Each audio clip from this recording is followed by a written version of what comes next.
Impossible Coin. My name is Tegan Somerset. I am here with the one, the only Rockford Hardington. That's not my name, but hi. That is your name. It's not my name. Yeah. Tell that to the judge and the jury. And you know, if I am doing the intro, it means that Brian is out of office. It's okay, though.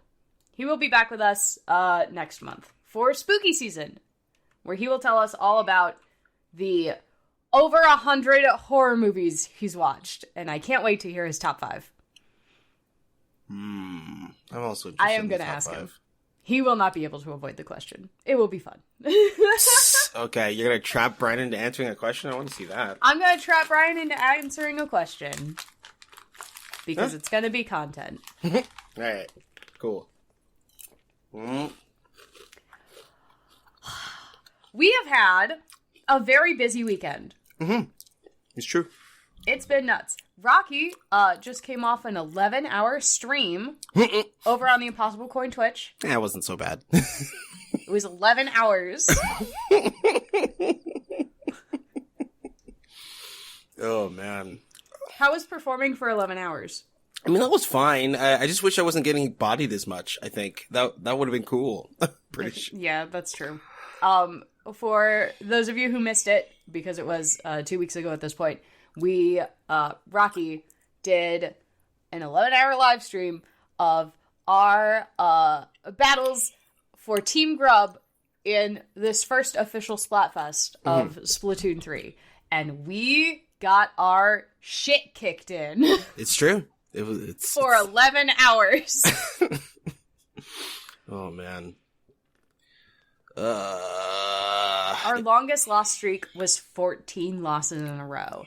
We were averaging 6 losses for every win, and we finished the day with only a 26% win ratio, which was lower than what our team was earning at the halfway point, which was like 31%. Yeah, to be fair, it was only 31, but like, fuck. Yeah, but fuck. Ugh. I can't wait to see how these results shake out. I mean, I'm pretty sure Gear's gonna win. I mean, or won at this point. Kayfabe, whatever. Yeah, right. We'll figure it out. It's weird that, like, maybe it was different when we were playing on Team Scissors, but, like, Tricolor is its own, like, queue. Mm-hmm. But, like, we weren't getting any Tricolors, but I think maybe it's because we weren't, like, the defending team. Because, like, in Scissors, like, it was just every once in a while, it's like, oh, hey, here's a Tricolor battle, you gotta defend this.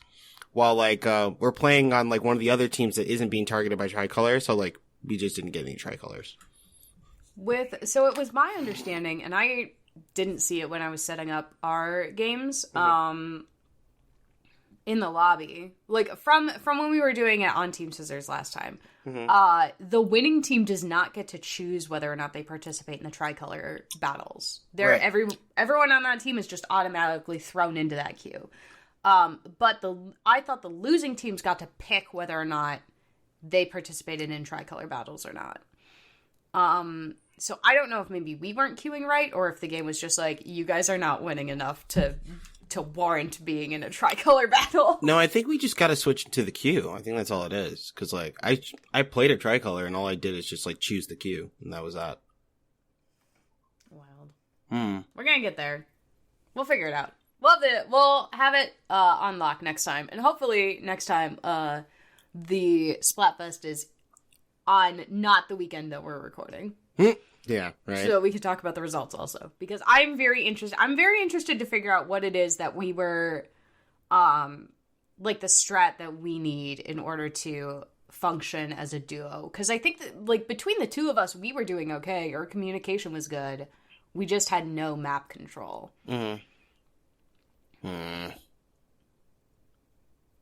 If anyone wants to watch the 11 hours of the VOD and tell us what we were doing wrong, please feel free. There's also some clips that June did for us. Shout out to June. What up? Man. I don't know. I know, like, I'm still figuring out dualies, and dualies aren't actually great for Turf War, like, in general. I know that much. And even then, I wasn't using, like, the dualies that you should be using on Turf War. Oh my god. Yeah. Because, you know, squelchers just have a lot more range and they are able to, like, fill in, like, map control and stuff. And, like, so it's better at that. Everything else is very much like attack, attack, attack. Like, you have to be in close range. You have to be dashing into people and whatnot. And, like, I would just be hit by people that just deal more damage to me. Like, I'd run into a slosher bucket. Or, like, a blaster would just, like, kind of, like, boot me in the head and I'm dead. Mm-hmm. And meanwhile, I'm over here swimming under rollers like a fool. I'm just like, oh yeah, if I'm in the ink, then it won't work. And it's just an immediate splat because you get squished. Right, yeah. Just easy 400 damage, like, get fucked. Right, yeah, whoops. Oh well. I play a Splash-O-Matic, not the one with the funnel on the end, just the regular one. Not the Neo Splash-O-Matic, the regular one. And I love that thing, but it only fires in a straight line. It's got excellent inking, but you have to be able to move with it, which is the frustrating part. Because it doesn't move. Also, I've discovered the crab is a lot faster when you move side to side, not forwards and backwards. It's like the crab was designed to move side to side. Do you know how to barrel roll or, like, roll with the crab? Yeah, I do know how to roll with the crab. When you roll with the crab, you're protected, and you leave a thing of ink behind you, but you don't roll quickly. Like, it's a slower motion than if you're just walking side to side. It does let you get up walls, though. I know you can climb walls with the crab.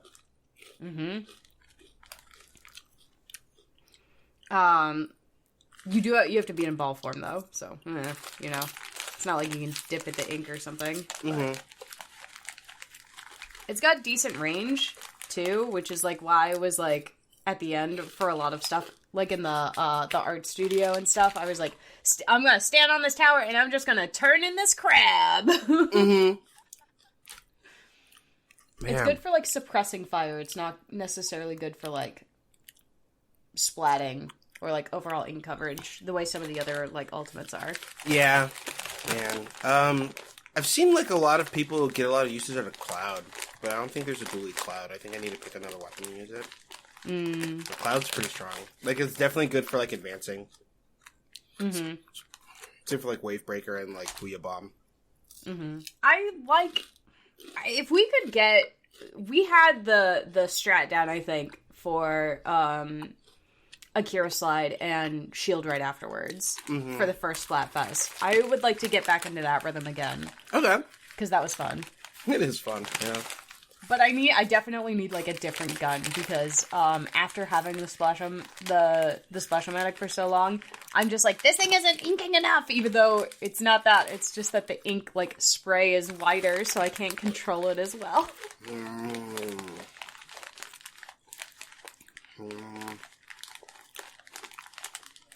But yeah, I definitely had a rough weekend playing the Splatfest, but, like, I feel like I learned a lot. And I think I have a better idea of, like, what skills I actually want to take into, like, the next, like, major engagement. I need to play around a lot more with swim speed and how much ink saver I want to use. I don't really need a replenisher as much. And special saver is pretty good too, but, like, if I die less, I probably shouldn't be using special saver. So we got to figure that out. We'll figure it out. We'll come back next Splatfest with an update on our tech and what we think is working and what isn't. I want to be on the winning team so bad. Okay. When I saw Team Fun was winning at the halfway point, I was like, good. But also how? Because I've only seen them once. It was only barely. Also, there's a lot more fun in Pro. Like, when I was playing, like, in the Pro queue, like, solo before... Like, pretty much every game I was playing, I was running into Fun. That's wild. I mean, it makes sense, because there's less of them, right? So, like, unless they're intensely organized, they're much more likely to be running around as solos as opposed to, like, in groups. That's fair. I kind of want to imagine that they're intensely organized. That there's like just one Discord channel that's like only team fun, and everyone like has like squatted up as like groups of 4 and stuff. Really big Classroom of the Elite vibes. Right, exactly. Huge Classroom of the Elite vibes. Oh my god. Speaking of things, not to figure out what's working and what isn't, I'm just going to give a brief League of Legends update. Mm-hmm. I've made it to Silver 2, and I've been hanging around Silver 2 for about a week and a half now. Oh, that's good. Mm-hmm. So I keep yo-yoing up and down, which is kind of annoying, because, like, you know, the only way to get out is actually, like, to hit a good streak. Mm-hmm. Or even, like, you know, honestly, if you win about 60% of your matches, you'll climb out of anything. That's just how it goes. But, like, my win ratio in the past, like, 2 weeks is something like 54, 55. Ooh, okay. Yeah, so I might be stuck unless I find the next killer app. They've moved some of the champs around that I've been using a lot. Kind of like Miss Fortune has like a much more expensive build that she needs to build now, because like the long and the short of it is that she had a very like inexpensive build that like dealt surprising amounts of damage. It wasn't the top damage, but what you could do is that if you get ahead early, it's easy to like snowball because your stuff is cheap. And if you're behind, it's easy to catch up because your stuff is cheap and you don't need that much gold to get back into the game. Mm-hmm. Now the opposite is true. Miss Fortune has a lot of more damage up front. But her build is expensive because they want you to play, like build crit on her again. And all the crit items are crazy expensive. So like, if you can stay even, then it's fine. But if you fall behind, it's incredibly difficult to catch back up. Okay. Yeah. Yeah, that's frustrating. Mm-hmm. And then, but Ashe got buffed, which I play a lot of Ashe. I think she's neat. And she's... Ashe, like, I feel like Ashe has always been good. And Ashe has always been viable. She's always been viable. That's true. But, like, before her latest rework, where they basically made her like an attack speed demon. There was only like 1 or 3 things that she could do, which is like, she could help with the vision game, but if your support is like really on it, like it's kind of redundant at that point. But now she has like the ability to build like incredible attack speed, and there are items that like are built to like just shred if you can keep hitting stuff. And, they just improved her attack speed steroids, so now she's actually being banned, which is really funny to me. Because, I mean, who bans Ashe, right? Right, yeah. Ashe is one of the, like, most basic champions. Right. And so, like, her kit is that, like, there's a lot of raw power in it right now because of the attack speed. And, like, it's also kind of like a new change that people are taking advantage of, so people are banning it because they don't want to deal with it, they don't want to learn. But, like, Ashe still has the same problems. You jump on her, she's probably dead, you know? And, if you can get her to waste her ult, like the big crystal arrow, then like, you know, she can't do a lot in team fights, except when she has attack speed. And then she becomes really great at kiting, like she becomes really strong in the right hands. But like, she's not gonna 1v9, you know, she's not Vayne. Ironically, she counters Vayne, but like, you know, she's not Vayne. Right. But yeah, I need to make some adjustments. I'm not going to pick up a new role this late into it, but like I'm trying to get to gold by the end of the season, which should be in the next month or 2. It's usually like late October, mid-November. So I got to get through these 2 divisions and get back out. And there are some games that like, go just about as bad as they can.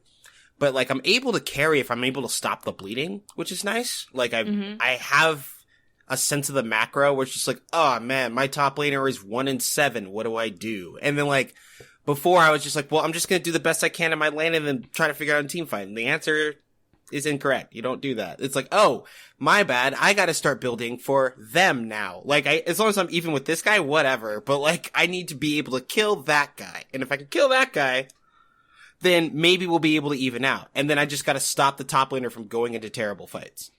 But, and like, I'll like aggressively ping like across the map while I'm like playing, like I'm being that person now. But like, you know, we win at the end of it. So like, they don't have anything to complain about. Just like, calm down. Let me cook.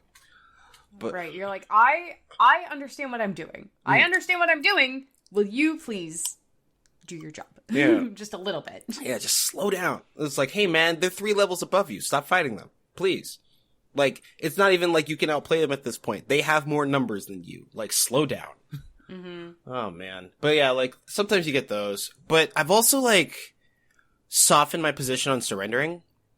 Because especially, I played a lot of games where I was just like, never surrender, because like, you know, I'm the worst case scenario, I get to play more of this game.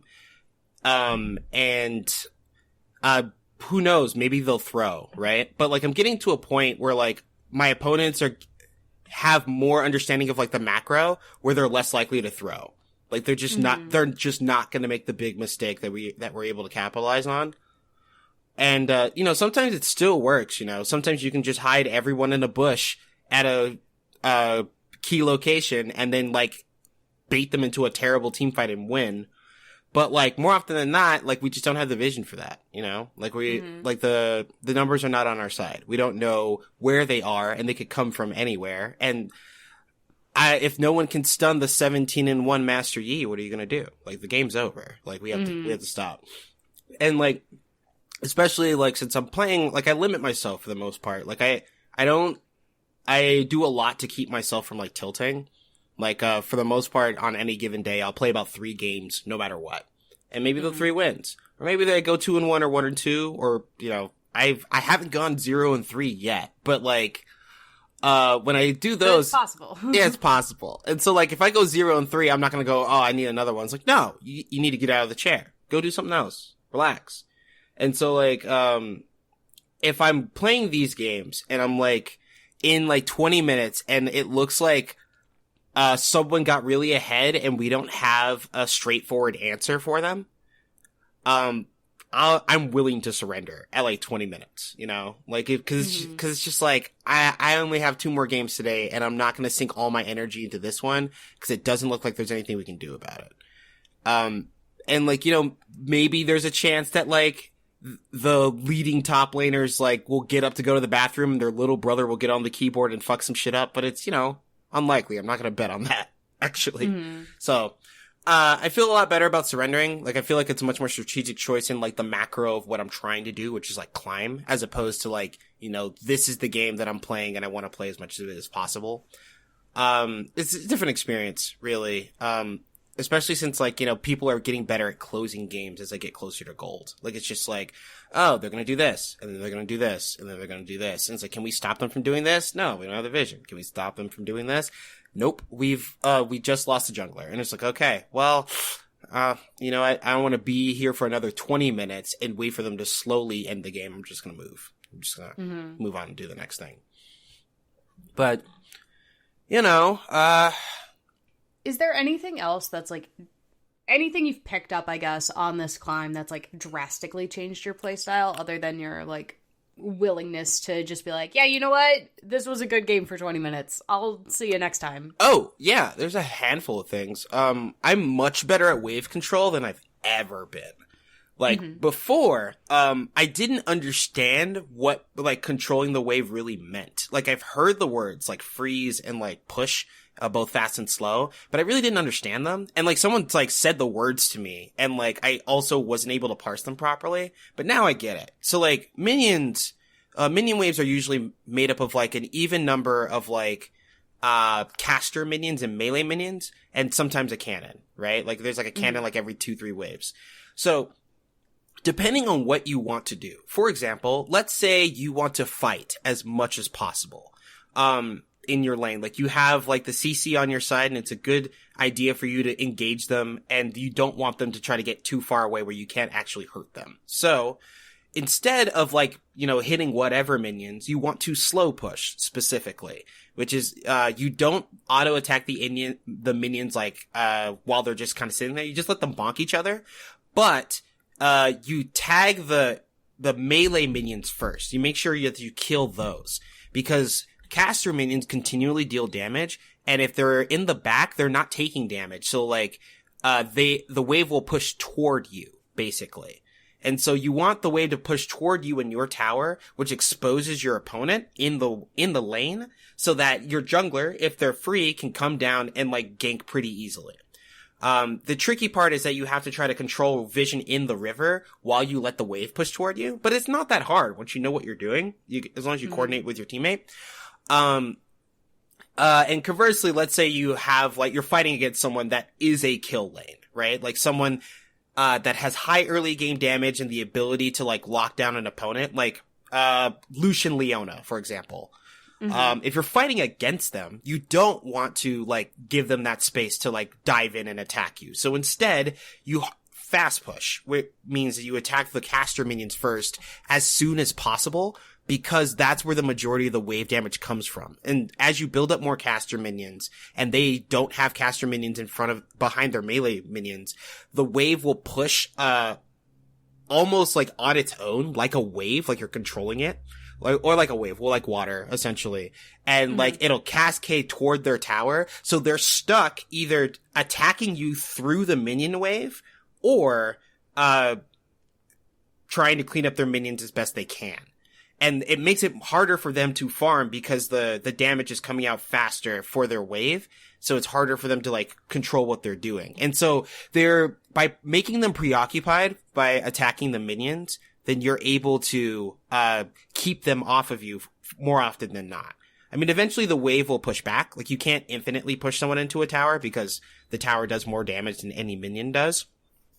But, controlling that position, depending on what you want to do in the lane, is a really big deal. Also, like, you know, freezing is just like, evening out the wave. So like, you can basically count the minions that are your side and just make sure that the other side is the same number, same type of minions. And then the wave itself will effectively not move. And you can just hold the wave in a particular place. It's a difficult thing to do. And it's hard to conceptualize to someone that doesn't like understand the moving parts. But like, I'm a lot better at it now, where it's just like, oh, I don't want to fight them, so I'm going to keep the wave over there the whole time. Or, hey, I think we have a good chance of getting ahead if we get some kills here. I'm going to let them think they're safe by like letting them push in, but I'm just going to make sure our jungler's in the area and keep the wave in a place where I can quietly farm until my jungler shows up. And now I can do things like that, as opposed to like hope for them to happen, which is a big deal. And, I really like how, because I play a lot of Ashe, but also like because of how long I spent playing support, like vision is something that I also understand a lot better than my like bot lane opponents. And so like I consistently like beat them in the vision game and control a lot more space. And that like leads to me, you know, avoiding ganks, cause I know this person's gonna show up because I can see them. I warded there a minute ago. Or like, I know it's like, oh wait, hold on. I checked here and I know that there's no one at mid. There are 4 people about to come to like the wave. They're just in the like fog of war. And so I'll see like my support like start to walk out towards some place, and I'll ping them and I'll be like, no, don't go there. And then as they turn around, 3 people show up out of the fog of war. And it's like, because, so like, it's just like, I can see these things before they happen. Because like, I understand a lot more about how like vision works now, and like how like the macro of like the game works. But I also have a better understanding of like the micro of like wave management and like team fighting as a whole. Like before, team fighting kind of just looked like a mess, and I just try to throw out my abilities the best I can. But now I can like look at a team fight and it's like, okay, I need to keep this person away over here. I need to focus on this person and make sure that these people have a way out. And I can do that now, which is really nice. As an ADC now, who like that's like an all damage carry character who was a support now, what is it that you are looking for in your support that lets you know that you guys are going to be meshing well in a game? So like, I usually try to pair like my like ADC pick after like my support pick for the most part. Like it's like my priority is like finding a comfort pick, meshing with my lane, and then counterpicking my opponent. Counterpicking is nice if you can do it easily, but like I don't rely on it that much anymore. But like it depends on like the support, because like I know like there are like supports that only want to fight. That's all they want to do. Like, you know, Pantheon, Pyke, Leona. And so like I'm used to like seeing them. And so what I'm looking for them is like, do they know the range of like their engage range? Like with Leona, I can hit like a max range E in my sleep. Like I can do it all the time. And so like what I do, instead of like looking for an E all the time, I will like land it once and then to show them that I can do it. And then I'll just stand in max E range the entire time. And that's it. Like I'm not standing still. I'm definitely moving like kind of in a semicircle around like the targets that I'm looking at. And that discourages them from moving. And so like I'm looking for a support for the most part that can threaten with their range. Not necessarily that can press their abilities or even like have a willingness to fight, because I can work around those things. Like I want them to understand that they have abilities and they're much more useful to me threatening the opponent so I can control the wave more easily as opposed to outright fighting. Gotcha. Okay. That's interesting. That feels like a shift. Yeah, cause like, cause there's a lot of people, especially, playing support, in like an engaged support. They're like, hey, I want to fight. And I know if we fight together, we can probably win because we have a shit ton of damage or a shit ton of CC or XYZ or whatever. And like supports will get like frustrated when like they get picked off, and it's because like, they haven't shown the opponent that they need to respect their range, and they'll get jumped on. Or like they'll walk like super in front of the wave, right? Like I have the wave and I'm like freezing it someplace, and they'll walk past the wave to go attack the opponent, and then they get caught in a 2v1 by themselves because I'm still behind the wave. And then they'll get upset and they're just like, hey, what happened there? It's like, dude, I have to farm. Otherwise I won't have money when they need me to fight. And so like, sometimes they'll get frustrated and they'll roam or whatever. And I've gotten to the point where like, even if like I'm in the 2v1, it's just like, okay, I'm just going to fight. Never. I'll lose some farm for it or whatever, but I'm not going to walk out and get jumped in a 2v1. I'm just going to quietly farm as much as I can and then walk into mid game. And like, I can always do that also at this point, because there were definitely times it's like, oh man, they're keeping the wave way over there. What do I do? And then you walk out and you get jumped, and it's like, gee, I wonder how that happened. And like, now I just don't do that anymore, you know? But like, the support roams sometimes, which is fine. They're allowed to roam. And sometimes it's helpful because like, sometimes mid just needs a little bit of help to get ahead. So like, that's fine. As long as like, we can control objectives and like, I personally don't fall behind of my opponent, because like the worst thing, I've definitely played some games where like we end up fighting all the time, even though I don't want to. And, I'll have like, about the same farm as the opponent, but the opponent will be 3-1. And like my support is 0-3. And it's just like, right. Yeah. It's like, they're ahead because you're dead. Like if we just hang out, I will pass them. I promise you. Like, you don't have to fight like this. Just make sure they don't want to get close. Like, make sure that getting close to them feels like a bad idea. And then, after that, we can do the rest. It's fine. But like, they're just like, no, I want to fight all the time right now. And it's just like, dude, I need you to relax. Like, please. It's kind of a slow game. I get it. But we're gonna win if we just chill out for a little bit. Right. When I was support, and this is years ago, and I understand like the meta changes all the time. Sure. But when back in my day, being a support was more about creating opportunities for your ADC should they want to jump in. If that makes sense. I get that. Yeah. And so that's what I like.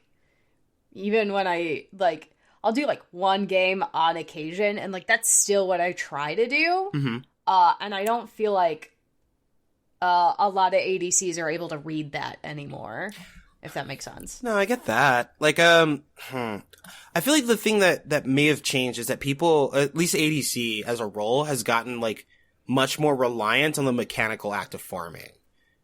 And so like people like that get relegated to ADC, like the most important thing that you can do in early game is farm, because like, you could fight forever, right? But like fighting is one, risky, and two, not as lucrative as like killing minions. Like, what's it called? Like 3 waves of minions, which is like 21 minions, is worth more than like first blood, period. Like that's it. So like, even if you lose first blood, if you're up 21 farm on your opponent, you're at even gold.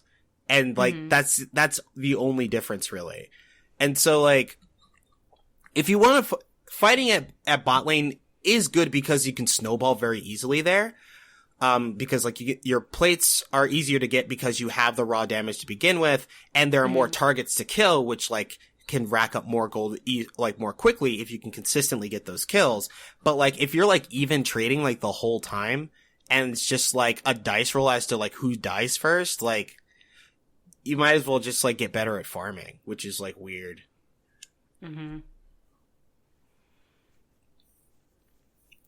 Wild.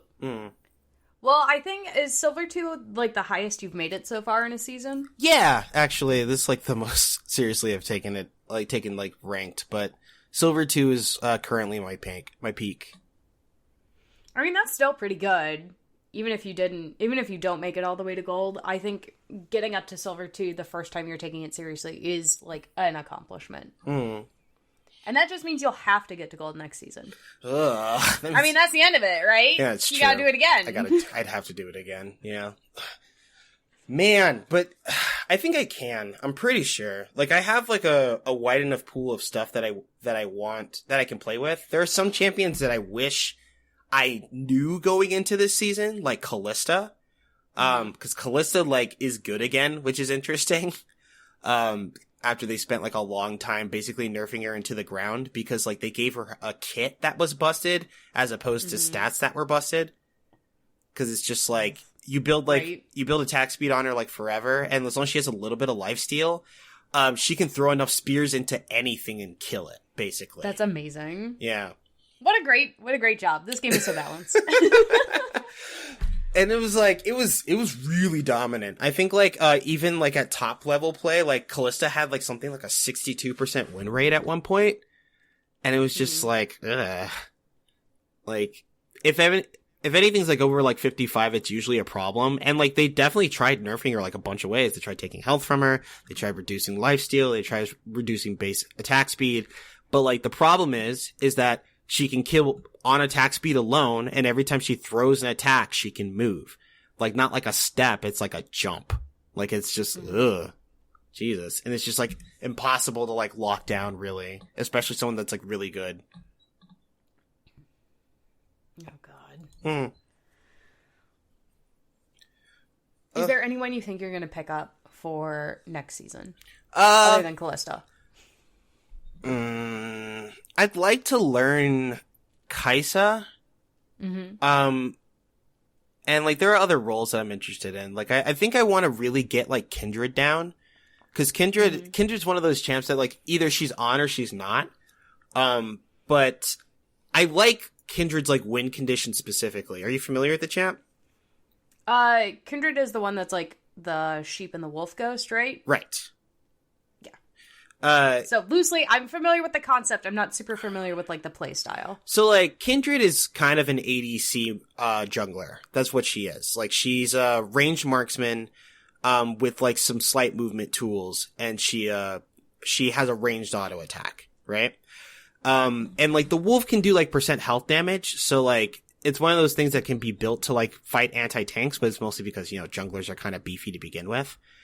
But her passive is that there are marked like jungle camps on the map that you and your opponent can both see. And like sometimes they're in enemy jungle, sometimes they're in your jungle, but every time you kill one of them, or a champion that you mark beforehand, you get a stack. And like those stacks like unlock additional abilities as you go on. Like 3 stacks give you like increased attack speed, like 5 gives you attack range, like 9 gives you like % health damage on like certain moves or whatever. And so like if you can consistently pick up your stacks, Kindred becomes a very, very dangerous champion. Like Kindred could 1v9. Also, she has an ultimate that basically makes it's like Kael's, like where like you can tag someone and make it so that they don't die for a period of time, but it's an AoE. Like you can just put it on the ground and like people can stand in it. Ooh, okay. Yeah. And so, like, Kindred can become, like, a host unto herself if you don't control where she can get her stacks from. But a good Kindred can either A, consistently get their stacks, or B, waste their opponent's time by trying to keep their stacks from her, which is the second part, which is more interesting to me. Like, getting your stacks is great. Like, you get them and then you snowball, you can blow up the whole game.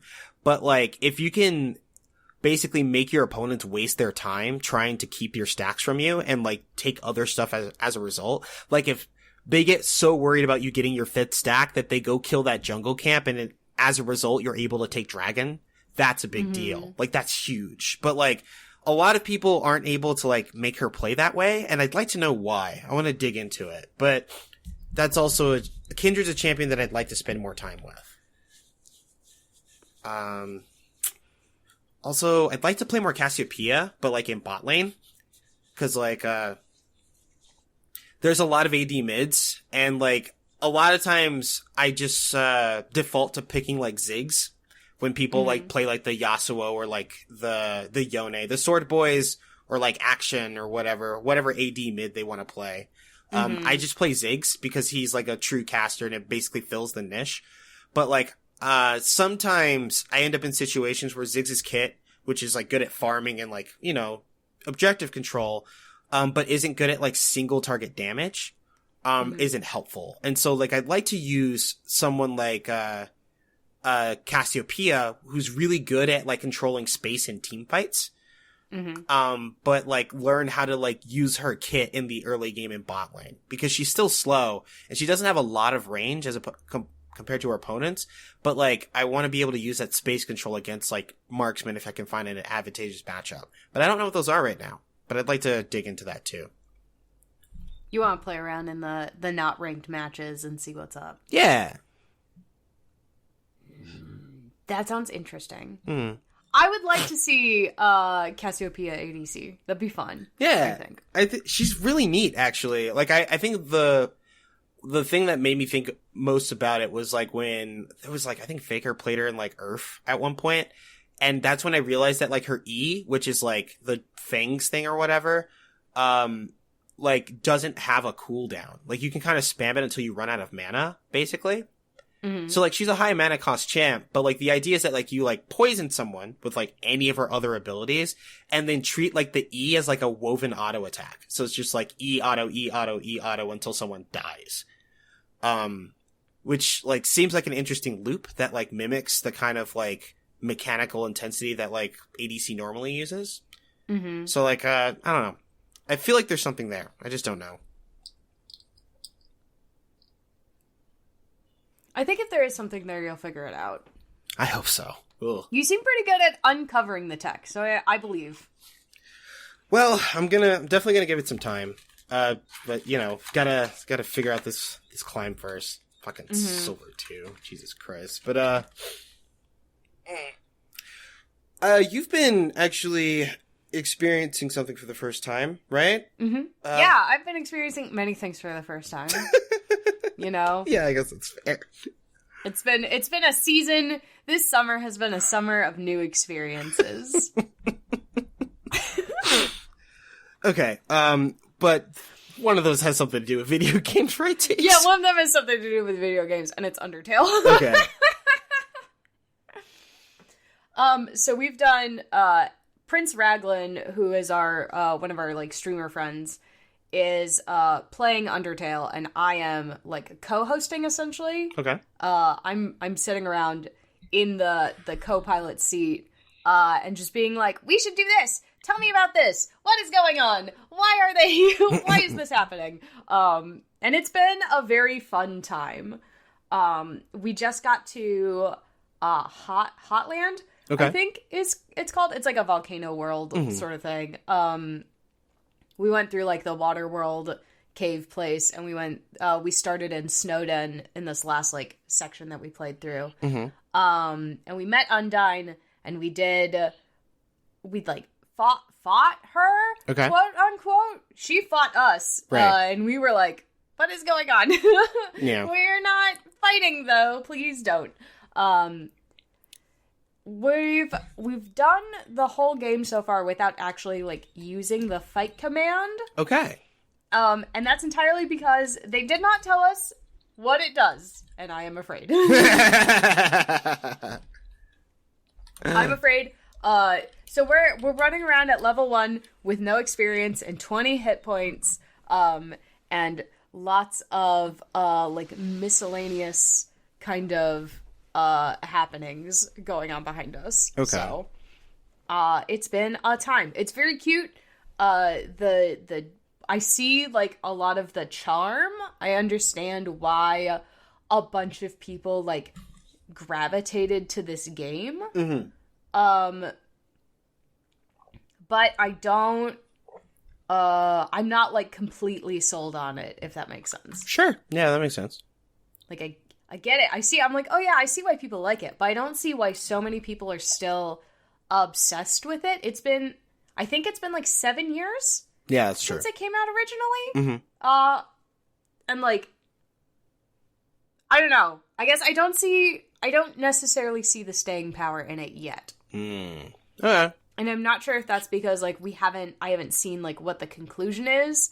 So, like, I don't have that, like, satisfaction of, like, oh, this ending, like, this, I see now, like, the entire game was leading to this point, and it's all so poignant, and now I want to go back and experience it again, you know? Yeah. Like, I haven't had that moment yet. That I feel like a lot of people had while they were playing the game. Yeah. No, I get that. We'll see what happens. After this, we are going to be playing Deltarune, which I also haven't experienced. So it'll be fun. So far, the only thing is, my perception of Undertale outside, like, before I, like, went in, I was like, oh, everybody really likes it, but, like, wow, there sure is a lot of glowing skeleton ghost penises. I wonder what that has to do with the rest of it, because, like, people really love this game, and I don't think I've seen so many people love a game like that before, and it turns out, no, I somehow mostly interacted unintentionally with, like, the very horny end of the fandom. Yeah, that makes some sense. Like, it's been a wild time to just be like, that's not what this game is about? Yeah. Yeah. Yeah. So, you know, It's been worse. It's been good. I don't know. We'll see how I feel at the end of it. I think we're either like, there's only like 2 or maybe 2 more like sessions of it. I think we've got like maybe 6 hours left in it. 6 or 8 hours. I don't know how long the game is supposed to be. Mixed bag, honestly. Yeah, I've heard it's either like super duper long or it's not very long at all. But that's not helpful. I feel like it's like saying Breath of the Wild is either super duper long or very, very short. I think it's actually incredibly similar. Like, the idea is that, like, there's a lot going on in the world of Undertale. And, like, in true RPG fashion, there's, like, a depth to, like, pretty much any interaction that you want. But as far as, like, the main quest, right? And depending on, like, the decisions that you make along the way, the game can basically kind of, like, coast you along through it. Like, I saw a bit of it. Like, for example, like, you've been going on the dates. And, like, the dates are full of a lot of questions, right? But, like, they all have solutions depending on what you're actually trying to do. And so, like, if you want to play through the game again, like, start to finish, you know the dates that you're going to pick up and the ending that you're targeting, you can do the whole thing in about 3-5 hours. I'm pretty sure. Okay. Yeah. But, like, also, like, some, like, I think I've talked to you before about, like, what's called the genocide run. The genocide run, based on, like, the tools available, is even faster. It's, like, about 2 hours if you know exactly what you're doing. See, and, like, you say that, but I have played Undertale. I have it, on Steam. I played 4 hours of the game, and I didn't get out of Snowden. Huh. I don't know, so I've, like, experienced, this has all been a very, like, wildly different, because I got so frustrated with Undertale that I gave up. I spent 4 hours trying to get past, like, one section, and I gave up. And I was just like, well, everyone is having a good time with it. I'm so glad they're having a good time. And, like, that was it, you know? Yeah.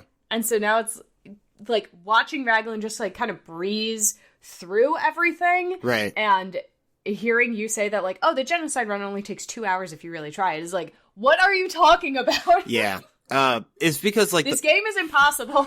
That's kind of the joke, right? Like there's so much to do, and that's why people are like still digging into it. Like I think there's still stuff with like Gasco or whatever that dude's name is, Gasper.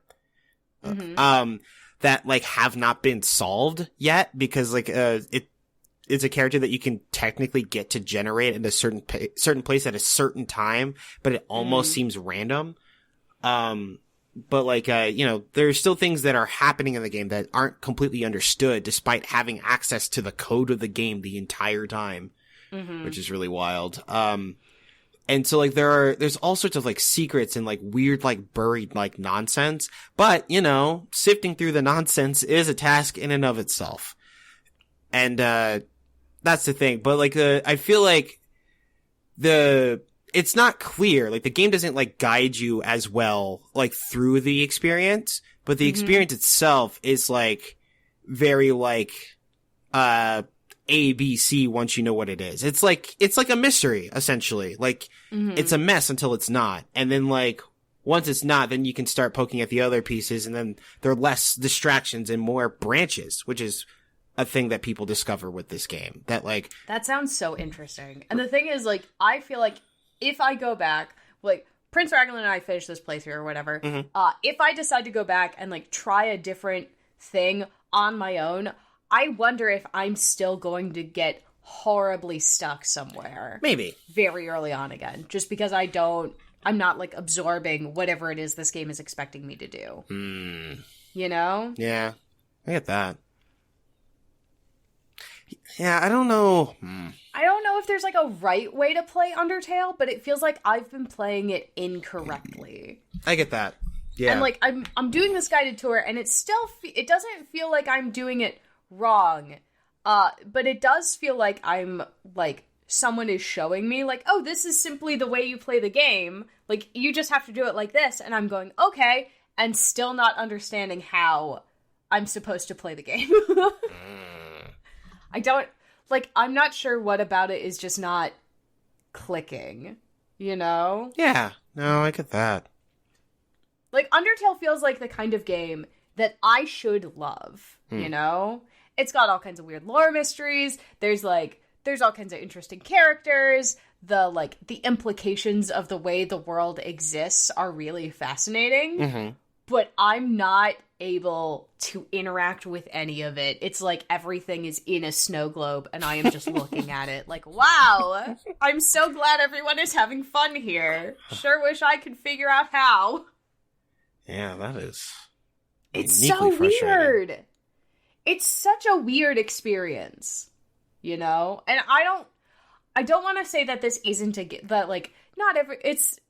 doesn't feel like it's one of those situations where it's like, this game is not for you, you know, the way that like Brian has bounced off multiple times on Splatoon. And so like, obviously that's just not a game for him. No big deal, you know, just like, oh fuck, what was it called?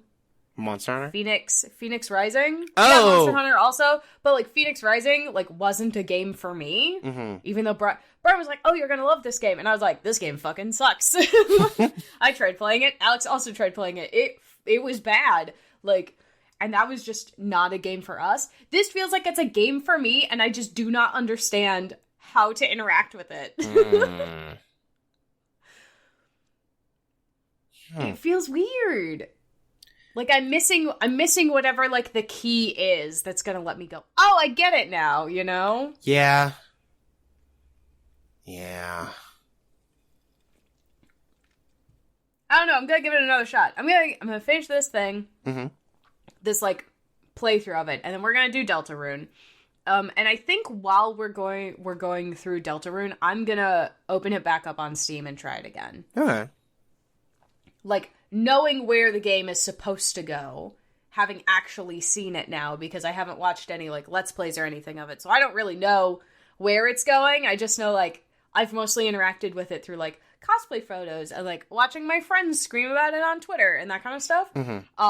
So, like, I think once I know where it's supposed to go, I am gonna try to drive myself there.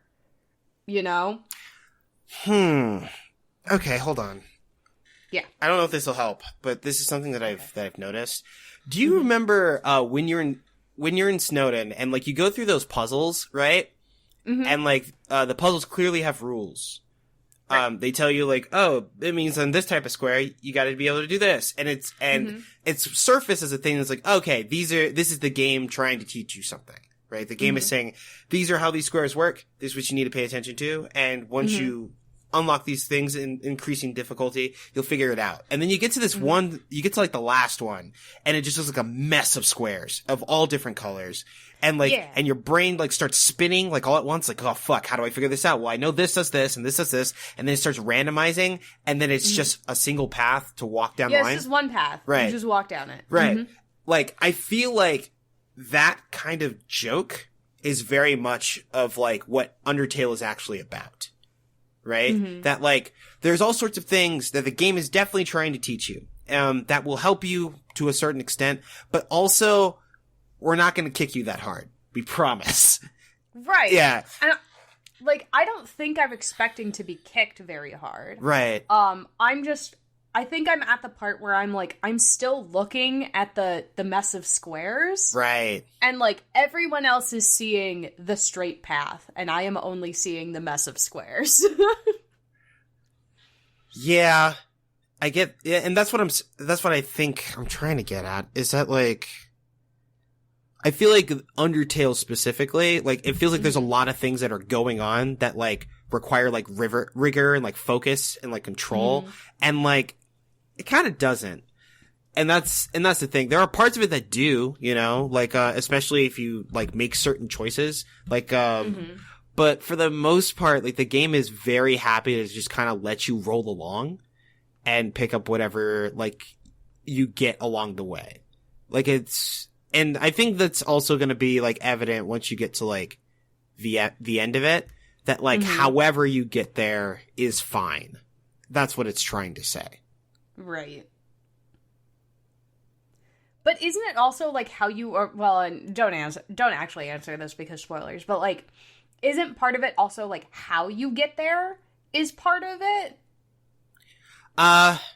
Like however you arrive, like you are here sort of thing. But how you get there is important. It's actually a fairly interesting question, especially in the context of Deltarune. Oh no. Because there are situations, like, for example, I'll say this much. You know that the game is aware that you're playing it, right? Yes. And, there is an outcome to Undertale that the game itself is satisfied with. But it's unclear if that's canon and or correct. But but the game makes a point to let you know that it is satisfied. Which is, you know, a different thing than like it being true or correct. But it simply is. And like it's still valid, and it doesn't invalidate the others given what has happened since. God, that's wild. Okay, I can't wait to finish this game and then come back and talk about it some more, because what is happening? So I feel like this entire conversation is how I feel about, like, this is what my Undertale play experience has been. Like, I'm looking back already at this conversation being like, I don't know what we talked about. But we sure did. And I'm sure somebody is gonna listen to this and be like, oh wow, that was a really good conversation. And then here we come in at the end and be like, I don't have any fucking idea what we just said. Oh man. And maybe they will see the problem. Yeah, I mean, I think I get that much. I think I understand what's happening. I look forward to having a completely unabashed Undertale conversation with you, Tegan. I'm so glad. Maybe we'll put it as Patreon content. Could be fun. Exclusive Patreon content. Tegan's actual thoughts on Undertale. Oh man. Okay. You've also been playing a spooky game, though. Allegedly. It's allegedly spooky. But it's about as spooky as Undertale, is it not? yeah, I guess I'll take that much. That's fair. I'm playing a video game. It's new. It's called The Outbound Ghost. It's made by a auteur developer.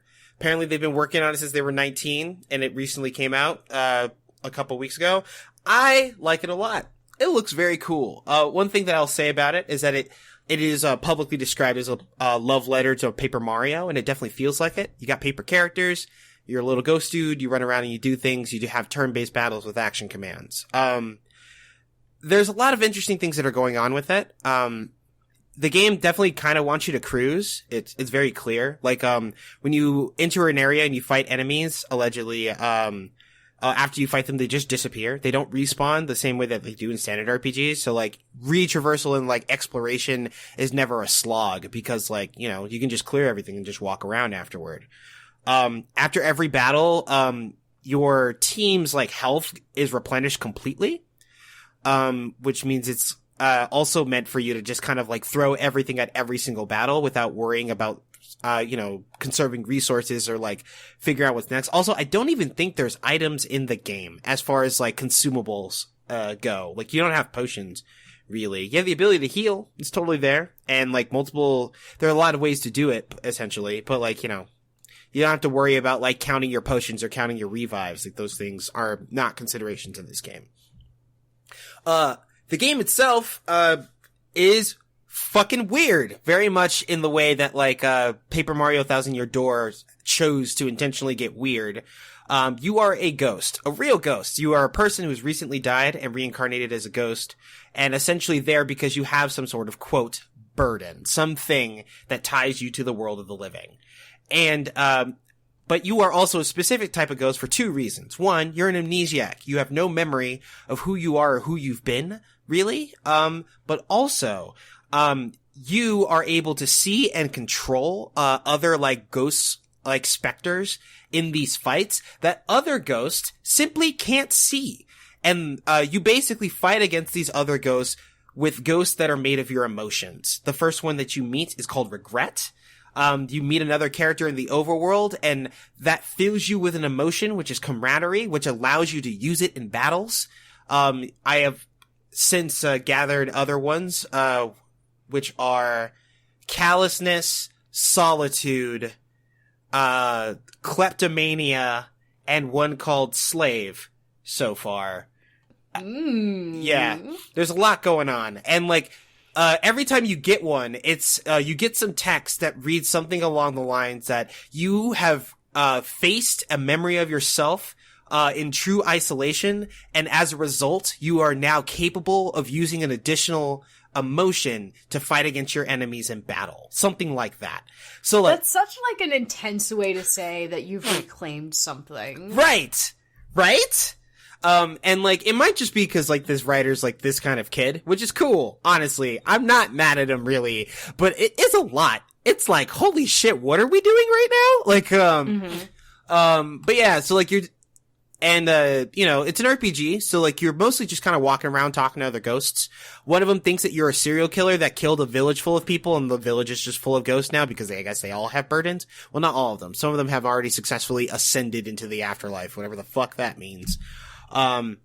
It's really interesting, because there's, like, a handful of characters that you've run into. There's another amnesiac that seemed to use some sort of like ability that kind of knocked you unconscious, and then like you're trying to catch up with them. There's another young woman or young female ghost, I suppose, named Shirley, that you chase into some weird like cave of illusions. I think they actually call it the Cave of Delusions. And, at the end of it, you end up squaring up against, like, her emotions, which is, like, a pair of, like, callousness and solitude, which is what she uses to protect herself in this place, which feels a little poetic, but maybe a little on the nose. I don't know. But it's neat. Allowed to be poetic and also on the nose. Some people need their metaphors to be shoved right in their faces so that they understand, like, hey, this is a thing. Yeah. You know? Yeah. Yeah. But I like it. It's definitely neat. I've been messing around with it. The combat is fun. There's a lot of really interesting choices that you can do. And the game has these kind of like, books that allow you to like pick these kind of choices, although like Kingdom Hearts, where it's like you're going to pick the sword or the shield or whatever. And it's like, are you going to pick lifesteal or are you going to pick defensive abilities? Are you going to pick statuses or are you going to pick like, support tools, like stuff like that. And like those are peppered throughout like the overworld as you continue to pick them up. And like you're able to craft badges like continuously, like for people who understand like the mechanics of Paper Mario, that allow you to like augment your skills or give you access to new abilities or add some sort of effect to your particular emotion ghost that you use in battle. And you use like a party of 4 against everything. And some of the numbers are really high. Like, I fought this weird turtle thing that, theoretically has infinite defense. Cause like it has like very low amounts of health, but every time you hit it for like 1 or 2 damage. And I have an ability that basically gives me back mana based on my opponent's defensive stat. And so like I used it on one of these turtles and it gave me back 200 mana, which is like 4 times my max mana for some reason. I don't know what's going on. But like, I feel like the numbers are going to get wacky at some point. I don't know what that really means, but I'm going to keep playing it on stream. And we'll see how that goes. I mean, it already feels kind of wacky. Like, yeah. You know? I do. Oh, Lord. God, what a time to be alive. Mm-hmm. I mean, honestly, like, I like this game right now. I'm having fun. I feel like 16-year-old Rocky would have gone ape shit over this game. I feel like he would have lost his fucking mind. So I'm playing it for him. That's what it's really about, honestly. I love that for 18-year-old Rocky. Yeah, right.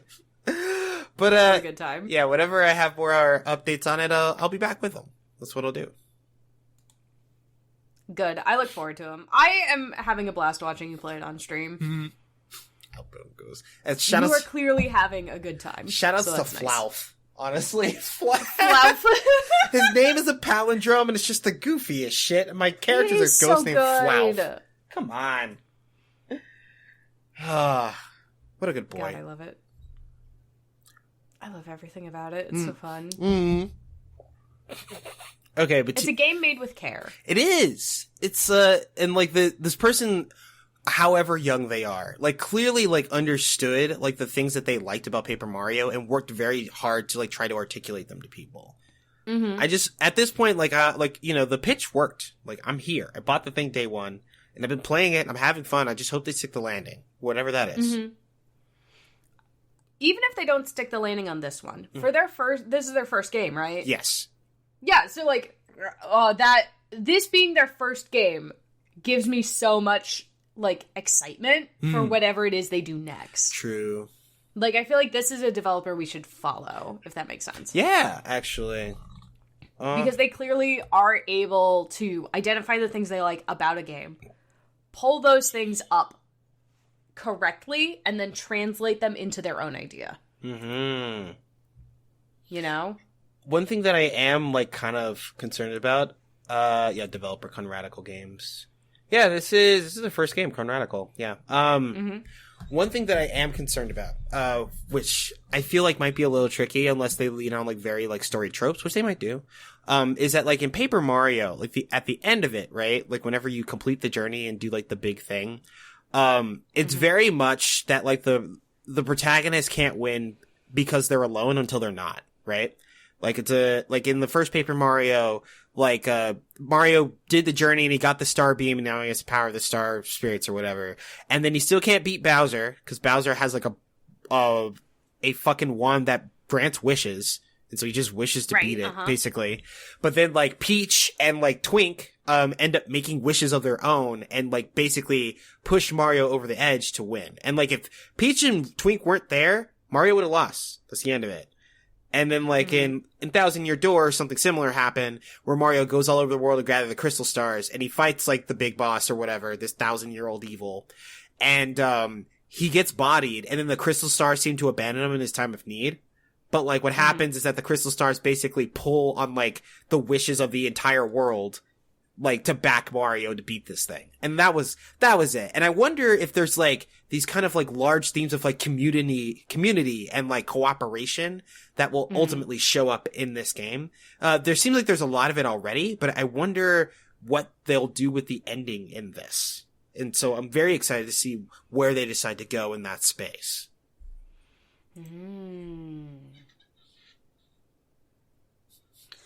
Oh. Yeah, right? I hadn't considered that. Especially since, like, the game itself, they understand community, right? Because, like, when you begin the game, right, there's definitely, like, people have been scattered and you are alone. Flauf is alone. But, like, there's a village of people that are kind of still trying to live together as a village. For better or for worse. And, like, there are people that, like, rebel against it, like Shirley, and, like, who are obviously, like, going through something, but the people around her are still trying to support her rather than, like, abandoning her. It's not like everyone's on their own or, like, the world is, like, an endless hellscape. There are still ghosts who prioritize community even though they're no longer tied to the world of the living. So that seems like a big deal. And so, like, I wonder, like, what they're going to do with these pieces. And I might be hyping it up a little bit. I don't care. I'm going to get excited about this. I want to see something really good from this, and I hope that's what I get. Even if it doesn't fully stick the landing, I hope it's still satisfying. You know? I feel like as long as the ending is satisfying, even if it's not perfect, it'll be a rousing success. I mean, ultimately, I think the game so far is a rousing success, because, you know, it's very good. It is very good. It doesn't feel like someone's first game. It feels like someone who spent a lot of time doing games already, you know? Yeah. And this is like their first foray into this specific thing, as opposed to like, no, this is my first game. I hope you guys like it, you know? Well, like, I don't know. Maybe they have like a huge list of prototypes that may show up like later down the line. That's also something I'm interested in. I'd like to see that prototype file. But like, also, I do like, there's a thing that's been popping up lately regarding the, like, GTA 6, like, leaks and whatnot. And, like, there are a lot of people who've been trashing it because it doesn't look good, which is fair, you know? But, like, also, there's a lot of people who've been saying, like, graphics are the first thing that you make, and, like, that's just not fucking true. And I really love how a lot of indie developers, especially with, like, recent releases, like the team behind Cult of the Lamb, and, like, the guy behind Comradical Games, basically, like, showed, like, their early, like, iterations of, like, the look of the game as they were building it. Like, it's just like, yeah, like, this art doesn't match the art it looks like, but, like, you look at the games, like, yeah, this is still the same game. The pieces still do the same things, just not as pretty. And, like, for you to pretend that, like, it has to be pretty the whole time to have value is disingenuous. I think there's an important distinction, though, between people's expectation from a AAA game developer versus people's expectation from indie devs. Sure. And right now, indie devs have been killing it. Yes. And AAA has been lagging.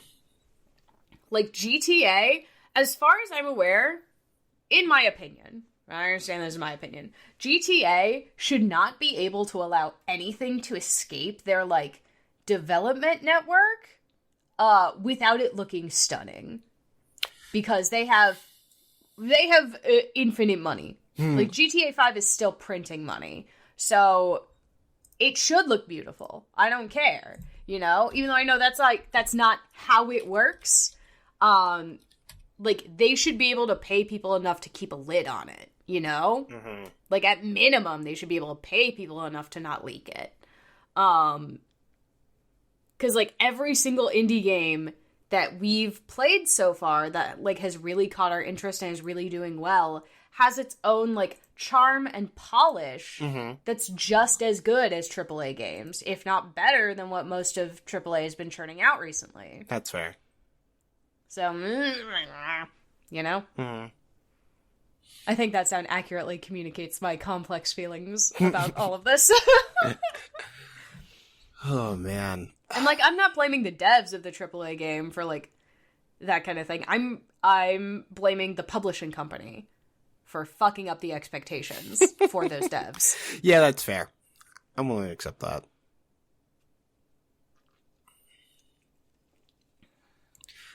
I don't know. Speaking of devs. Yeah, what do you got for me, Teeks? Genshin Impact. Okay. It's a game. And it's still good. Okay. Did you know that Genshin Impact, that games with continuous engagement can have a bad storyline and then recover spectacularly? That is true. They are it is able to so do that. true. Sumeru is amazing. Everything about Sumeru is good. I have no notes. You have no notes. None at No, all. I have one note. Okay. I have one set of notes. The skin tones are very white, and that's a problem. Okay. That's my note. Hasn't changed yet. Got it. Yeah, that hasn't changed yet. They're about to introduce a bunch of people who live in a desert.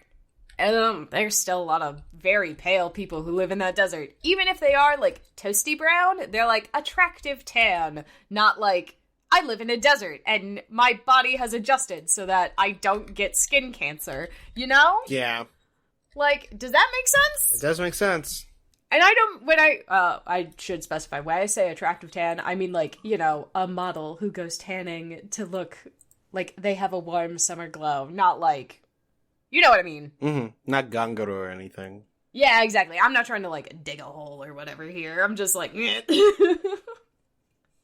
It's very much like, this is the skin tone that we will allow for our models. Beautiful. You look sun-kissed. Mwah. And then it's just like, everyone else is glowing alabaster white. What the fuck? That's not what people look like. God, I hate it. Oh well. Anyway, everyone is, like, all of the movesets are beautiful. The storyline looks great. Scaramouche is going to be coming back. Like, by the time this episode comes out, I will be knee-deep in this storyline, so I'm very excited about it. I'm still having a blast, like, traversing around Sumeru. I got my free koali from her event that they did, so I have my first, like, official Dendro character who isn't the Traveler. I very much enjoy playing her. The most recent, like, in-game event that they had, they did, like, this thing where they allowed you to develop different team comps with some of the new characters, and they just put them all at level 80, and then, like, gave them good stats, and you could just try any mix and match, like, these people who aren't on your team definitely, who are from limited banners that you may have missed, and you can mix and match them with people who are on your team, or you could just do a whole team of people who, like, you probably don't have, who are all maxed out, so you can just try different stuff. That was a lot of fun. I've discovered my new ideal team comp, and I don't know I have to build so many characters. I don't know how to do it. So here's my new ideal team comp that's just gonna fuck shit up. Okay. It's Keqing, who I have and I love. She's beautiful. She's C3 now, and I still haven't gotten her appropriate artifacts, but that's my daughter, and I love her. I'm so proud of her. So it's Keqing, Raiden Shogun, Kamisato Ayato, and Tignari, who is who's the new, like, Dendro 5-star. That's it, and I will just fuck shit up. Okay. I tried it. I got to try it in the event just because, like, they were the available characters, and I was like, oh, this seems like it'd be interesting. Mm-hmm. And then I played it, and I was like, this is the team I want. This is the team I want. And that's the first time I've had that experience where, like, these characters are perfect together. I need them. Okay. You know? Yeah. And I have 3 of 4 of them already, just from luck. I have Keqing, I have Ayato, I have Raiden Shogun. I just need Tignari. Well. And then I need to build them all appropriately. So I'm thrilled. The way it works is, with the introduction of Dendro and the new effect of Bloom, which I then use to trigger, like, additional elemental reactions using Electro, because that's my preferred, like, element. How it goes is, use Tignari's skills to lay down a field that applies Dendro passively to characters. Use Ayato's ultimate to lay down a field of Hydro that passively adds Hydro to characters. Those automatically trigger Bloom, because the Dendro and Hydro interact as soon as they're both activated, and drops a bunch of seeds based on the number of characters who are affected by Dendro and Hydro, and then I just go in with Keqing and fuck everything up. And then in addition, I can add Raiden Shogun into that mix, who, with their, like, elemental mastery abilities, are able to generate additional additional elemental particles that refill everybody's ults really quickly, so I can just do it again and do it again and do it again. All right. Yeah, that's a strat. I've never been so satisfied. Just absolutely wrecking house. It's so fun. I'm gonna fuck shit up. Let's fucking go, Teagues. I've never felt so powerful in a game. It's wild. I should rephrase. I've never felt so powerful in Genshin. Okay. Despite not having characters who are built, like, effectively. If that makes sense. Yeah, I get that. Like, I definitely am gonna have to get on the grind for artifacts, which is annoying. They have adjusted, like, the drop rates for stuff. Okay. So that it's a little more generous, but not to the point where it's, like, very easy to get exactly what you want for every character kind of thing. Mm-hmm. You know, they're just like, we've fixed the drop rates a little bit. And from what, like, the people who are, like, who have been on that grind are saying, they have fixed the numbers, like, significantly from what they were before. So I feel more confident in, like, being able to do domains and stuff again. Okay. I might even try to raise my AR past 45. Oh, Tia, let's not get crazy now. I think I have enough to get up to, like, 56. Just because I keep doing quests and just not doing my my AR increase quest, and I've got, like, over 200,000 experience saved up, and I need, like, 15,000 to raise my AR. Jeez. I'm just hanging out like, hi, what if we didn't do things? I am going to pull for Nilo. I've decided. She looks cute. But I will, I'm going to do, like, the next round of character trials to see if I like the new 5-star Electro character, Cyano, and the new like, shield girl, spear and shield girl. She seems neat. Okay. Wait, hold on. Uh-huh. Spirit and Shield Girl, what's her name? Yeah, Spirit and Shield Girl. What is her name? Let me see. What is it? Her name is Candace. Candace? Yeah. Is it? Okay. I've been burned before. How do I spell Candace here? It is Candace. Okay. She's pretty. Oh, right. Okay, no, I've seen her before. That's right.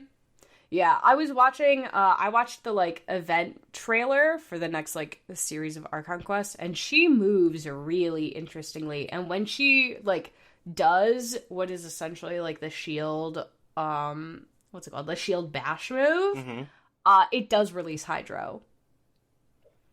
Okay. Which is also interesting. Okay. I'm getting actually big Nephany vibes from her.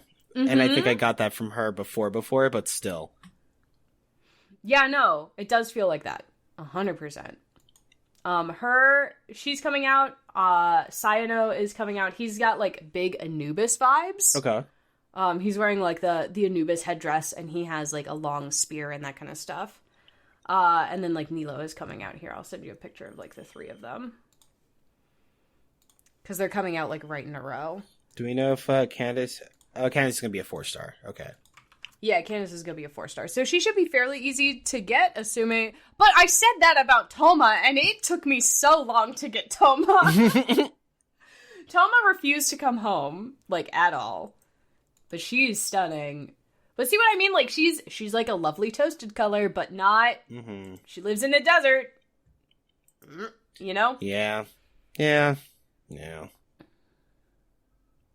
But yeah, I'm excited to feel how she plays. You know? She does seem fluid. Watching the gameplay, it looked really neat. It looked very smooth, if that makes sense. A lot of the Hydro characters have, like, smooth gameplay mechanics. Yeah, it's a good aesthetic to which hold on to. It's interesting that, like, how they're able to differentiate the way the elements feel Mm-hmm. in the different kits. I don't know how to explain it. But, like, that is incorporated when... It feels like that's incorporated when they're designing the kits. Like, the movements are. Cyano is, like, essentially a 5-star Razor. Okay. Cyano looks like Razor. Hang on. He does look like Razor. Hang on a second. Maybe they're brothers, TX. I don't know how I feel about that. Razor Genshin. Yeah, Razor sure does have white hair and red eyes and also a dog motif. Hey, Got Hey, at least cousins. Hey, wait a minute. Right. It's the Anubis thing and the wolf thing. I don't know how I feel about that anymore. Come home, Razor. Like, Razor come home 5-star Razor. Like, as part of Cyano's kit, when he, like, activates his thing, he does get, like, electro claws that come out and slash while he's doing his attacks. And Razor does also get that same thing. It's a conspiracy. We've uncovered it. Hang on. I've connected the dots. I'm interested. Now I'm more interested. We'll see. We'll see how it goes. But I'm excited for Nilo. Nilo looks so cute. And when she like, all of her moves, like, how, they remind me of Barbara's moves. Right. Because, like, when Barbara does her little stuff, she looks like a little idol doing cute little K-pop poses, you know, J-pop, K-pop poses. And when Nilo throws her attacks, she's definitely, like, she is doing a dance. You know? Yeah. It's pretty, I don't know. I'm not immune to pretty ginger girl, sorry. I have a type. It's me! Oh, God. But yeah, looking forward to it. Very interested. The events have been fun. The storyline is interesting. Like, I talked about it, I think, last time, where I was talking about, like, how there was, like, a time loop, but it wasn't really a time loop. You were, like, trapped in a dream that was being simulated by, like, the neural network that the academia set up. Right. Of course. Which is, like, a wild concept on its own. Definitely some insane and, like, senses. that hasn't been fully like, addressed yet at the point that I'm in. I still have, like, one part of the Archon story quest to go, because I was doing, like, the event stuff. And when they showed the new area in the desert for Sumeru that we're going to be going to, we are going into, like, a pyramid structure that has big tech that reminds me a lot of what we were seeing in Enkonomiya, which is the area that was trapped under Watatsumi Island, like, in a perpetual state of twilight. Right. So, I'm interested. I'm intrigued. I want to know where this is going. People are saying, like, some of the like, lore theorists are saying that, Genshin will likely add 5 more elements to the game, before, like, everything is over. And I'm like, that seems weird. That seems like a lot. What elements are you gonna, like, obviously, they're probably gonna add light because, like, the Traveler's original, like, glow on their stuff was white, and, like, our siblings' glow on their stuff is still white, so, like, I could see them adding, like, light and darkness kind of, like, vibes, Kingdom Hearts. But I don't know what else they would add. Well, you gotta remember, there's steel, there's poison, there's fairy, there's, Dragon. There's dragon, yeah. There's fighting. There's rock. There's psychic. Oh, wait, we got Geo. There's ghost. There's ghost. Oh, God. There's normal. There's normal. Where you just someone with no elemental abilities. You just run up and sword fight them. Yeah. Like a regular, like, treasure hoarder or whatever. I'd actually be really excited if there was just, like, some, like, pristine, like, normal hero, and, like, the thing is that since they're, or, like, you know what they might do? Instead of normal, they do neutral. Where, like, instead of being, like, affected by, like, elements, like, they just never get status by elements. Oh, that'd be weird. Like a null type sort of thing? Yeah. Oh, God, that'd be so frustrating, especially since, like, all of the characters are elemental right now. Yeah. Like, they're psychic. If you're a null type, you're only affected by ghost and psychic. That's pretty much it. And, like, everything else. And, like, then, you know, the Diluc stands are gonna get super mad. Oh my god, they are. God, I love Diluc. Diluc is so handsome. I don't have a type, I say. Gestures vaguely at ginger characters. God damn. Anyway. But yeah, Genshin's still good. Genshin's still good, event's still good. Like, they seem to be, the event feedback, I feel like, they're really, like, taking note of. We've gotten repeats of events that I haven't been, like, a fan of overall. But they've been improved. Like, the things that I didn't like were adjusted to be something else, or were taken out entirely, if that makes sense. Or adjusted so that, like, the rest of the event was adjusted so that, like, the thing that was a detriment didn't feel like a detriment anymore.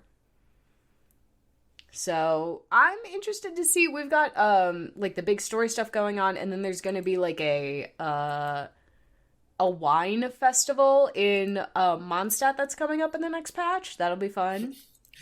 Well, I'm sure, oh no, why'd I forget his name? Venti? There we go, yeah. Mm-hmm. Yeah, it's looking like it's going to be a Venti Razor event. Because the voiceover from Paimon specifically says that, Grandmaster Varka, the actual Grandmaster in the Knights of Favonius, apparently knew Razor's family. Oh, God. His, like, actual parents. So, interested to find out about that, also, you know? It seems like an interesting time to bring that up, you know? Considering everything else going on. Oh, man. I'm telling you, like, he's gonna be cousins with the Anubis boy, and that's it. Oh, my God. It turns out they're brothers. They're not just cousins, they're brothers. They're brothers. Imagine they're brothers, separated by a great distance. Oh, you know it'd be even crazier? If Razor's a clone. Oh my god, imagine. That's why he was actually able to survive as, like, a wolf. Right. Because he's not entirely human. Oh, no. God, I can't wait. This whole game is wild. I'm still having fun, is the point. True. If you dropped Genshin, you should consider picking it up. They're also doing a thing now where if you want to participate in an event-specific quest and you haven't finished all of the requisite, like, story stuff to get there, as long as you're at least, I think it's AR 20, you can skip all of it and just do the story quest, the, like, event quest, so you don't miss out on stuff anymore. So that's nice. Also, with, like, the limited stuff that's going on. Because now a bunch of people aren't going to miss out on Scaramouche showing up again. And be like, who is this man? Wait, Scaramouche isn't playable, right? Not yet, no, but he's coming back in this story arc. Ah. This will be his third appearance, his first appearance. Yeah, his third appearance, his second major appearance. His first appearance was in a limited time event in Mondstadt, like, a year ago, over a year ago, and it was him, Mona, and the Prinzessin, like, those three were official. They were, like, the main characters in that event. Right, yeah, I remember doing that. But Scaramouche was, like, a passive character in one of the events, like, a little bit ago, and it was applied that he was around, like, 1,000 years ago. Which is interesting. Like, you saw his, like, sandals and shorts and stuff, but not his face. And now, he's showing up again, and it looks like he's going to be essentially piloting a mech in the desert. So that'll be fun. Okay, Jesus Christ. They right? have mechs in this? Can't wait to see what's up. Can't wait to see what's up. Well, there's been a couple of instances of I mean, like, we know they're mechs. Like, I don't want to say we know they're mechs. We know that there are, robotic type characters because we've been fighting them for a while. These, like, Mechanicus things, you know, the Ruin Hunters and that kind of thing. But this is, like, it's looking like he's sitting in the head of what is a mech, like a proper a more or less proper, like, fantasy mech. Okay. It's interesting. I'm interested. I'm very interested. Because, like, at this point in the story, we know that Scaramouche is essentially like a living doll, the same way that the Shogun was, or like a puppet, I guess. In the same way that like the actual like Raiden Shogun who resides over Inazuma is, as opposed to like the Archon like character who we play with. You know? God, Genshin lore's wild. I can't wait. In 10 years, when this game reaches its conclusion, I'm gonna be on this show like screaming about it the way that you were screaming about Endwalker, you know? I'm down. Being like, no, you don't understand. This is an event. Oh my god. Endwalker was too wild. But it was the end of a 12-year story. It really was. Yeah, and it's going to be the end of like a 10 or 12-year story. They've laid out like a 5-year plan or something so far. Okay. And it's like, geez, we're already looking at 5 years. Like, and I don't think they're going to finish the story in 5 years. Like, not at the pace they're going, They have you know? They have a hilarious amount of money. Like, they can take as long as they want, I guess. They have so much money that they're getting an anime, and Ufotable is going to be animating it. Also, hold on. Ufotable! Hold on. I Googled Scaramouche real quick, and I found something called villains.fandom.com, and, you know, that's fine. People. Oh, yeah? Yeah, they actually have Evildoer. I'll screenshot this for you, but it's really funny because, like, one of the things, yep, here it is. They apparently have archetypes for these, and there's one of the things that they list on every villain is, like, crimes that, like, in a easily, like, viewable thing. Right, because yeah. they really want you to be able to look at it and then be like, oh, yeah, no, you wanted to know what villain crimes he has? Apparently, it's abuse of power, conspiracy, corruption, crimes against humanity, mass murder, organized crime, sabotage, treason, and weapon trafficking. It's just here. They just put that there. Yeah, they just put that there. They're just God. Here you go. God damn it. Here, I'll see. I found an image of him in the head of what I believe to be a giant mech. There it is. Oh my god, amazing! Look at him! Oh my god, he really isn't that mech in this fucking... He really isn't a mech! Yet in the robot Shinji! I'm not playing! What was the... God damn it. No, it's, that Code Geass looking ass mech. That's what it is. Yeah, it really is! It really does look like the Code Geass mechs. You are correct. Oh god. Here is the thing. Like, I think that this means that, Scaramouche is turning into a weekly boss. Okay. I'm interested. If that makes sense? Yeah. Like, kind of like how Child is in Liyue. Mm-hmm. And that doesn't necessarily mean he's not going to be playable. But Child was released in the same, like, in the patch, as a playable character, the patch before the story arc where he was a playable boss, or a fightable boss was. And the Raiden Shogun is also a weekly boss. Well, it's the puppet, but still. And Raiden Shogun was released as a playable character before they became a weekly boss. And so I think that since they haven't been released as a playable character at this point, I don't think they're going to be a playable character. I think they're only going to be a boss. Which is going to make a lot of like, stands upset. Yeah. Yeah, I hear that. God damn it. Genshin is huge. What the hell? Genshin is so big. Oh, man. Genshin is large. Like, it is large, that's correct. The whole thing is wild. Jesus Christ. Unlike Genshin, Temtem remains a very focused, contained experience, it feels like.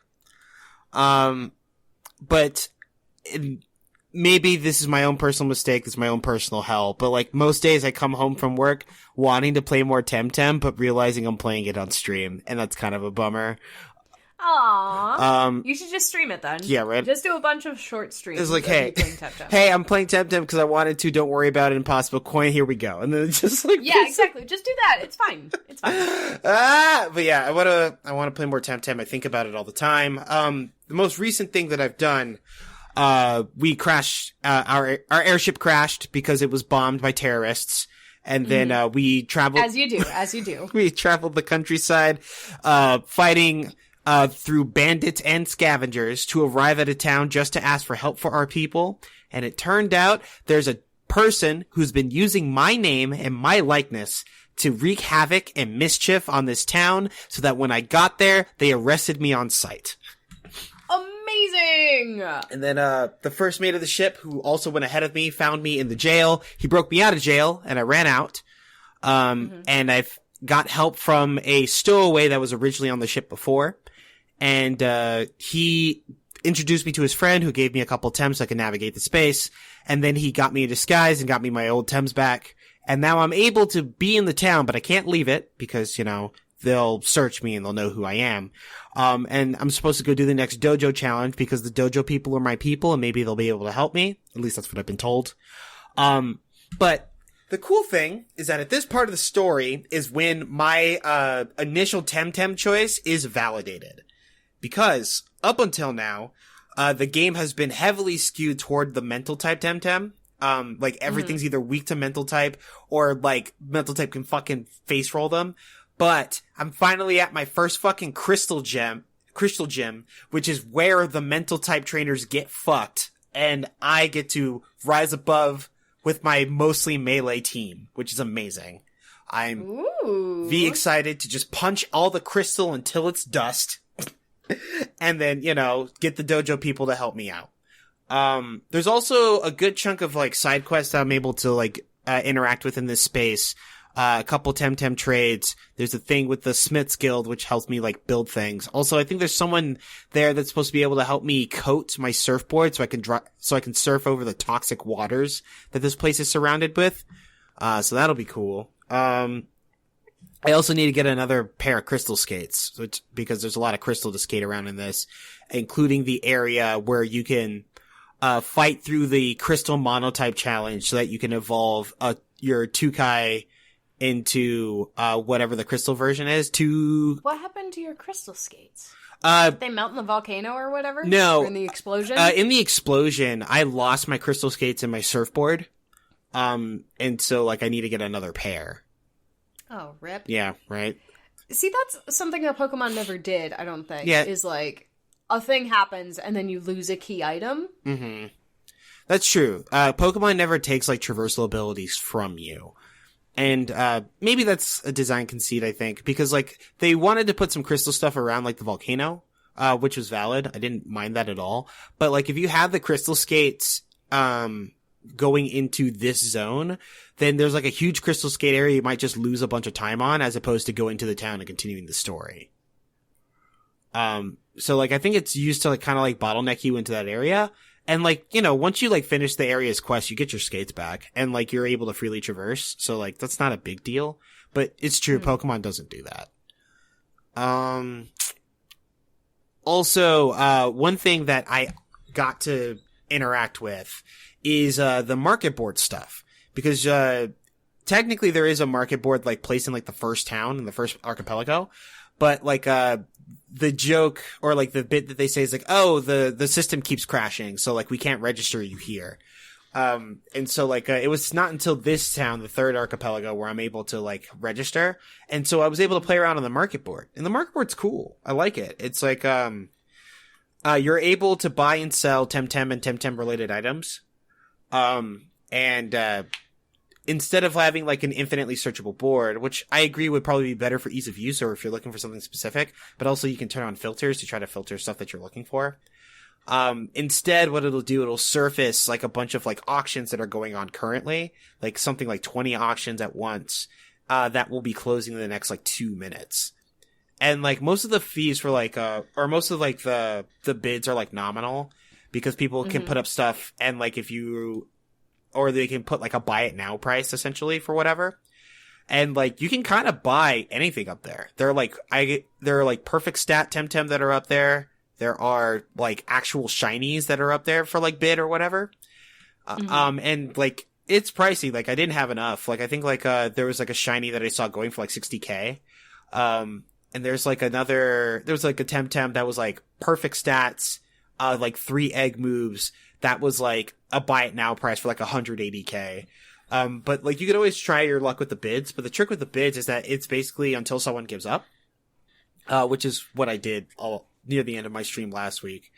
When you bid on a Temtem, then it like resets the timer for like 2 minutes until and then like someone has 2 minutes to counter, and you basically go back and forth until it's over.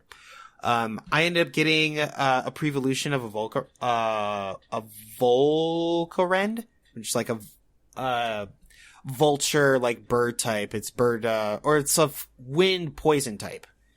And like it had near perfect like stats, but like the Tem itself has like a really good special defense stat, which should help it against like fighting other electric Tems. And I got a mental type, a Midi, which I've actually already evolved.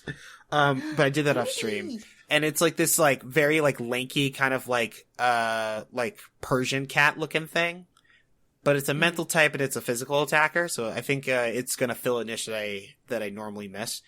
Ironically, those two types are something that I covered in my first playthrough with a Tem that I caught in that area, which is an Adoraboros, which I do like. Adoraboros is a mental poison type and is very cool. Special attacker, has decent special defense, but I wanted to try something else because I'm doing a different playthrough, and I was already at the market board anyway, so I started messing around the market board, and I got some pretty good Tems. I'm excited to share them with you. Nice. I'm excited. Can't wait to meet them. I hope they are all good friends. And there was an issue, apparently something with like the battle pass for like the game. I'm not really fucking with it, but they basically gave everybody 5 free levels, so I got 5 free levels. And I forgot what I got. I got like I think like a pheromone or something, and there's like some of the premium currency, but there's nothing crazy, nothing I'm writing home about. The end game seems to be fine. People are having fun with like the dungeons and like the layers, which, you know, like the roguelite things, and like the end game battles, and like the PvP, and like the dojo control games, which seems like a lot. I'm very interested to see what it's like when I actually get there. Again. But I'm going to keep playing through the story on stream because the story's good. I'm having fun. Can't wait to share this big twist with you. It's going to be really cool. I am looking forward to it. It's always fun when there's like a big twist and you're like, haha, we're gonna have fun on stream. Yeah. Because I don't know. Looking forward to it. I don't think anyone's going to see it coming. I mean, I didn't see it coming when it hit me. But also... Really? Yeah. And like, you know, I've been playing Pokemon for 25, 30 years or whatever.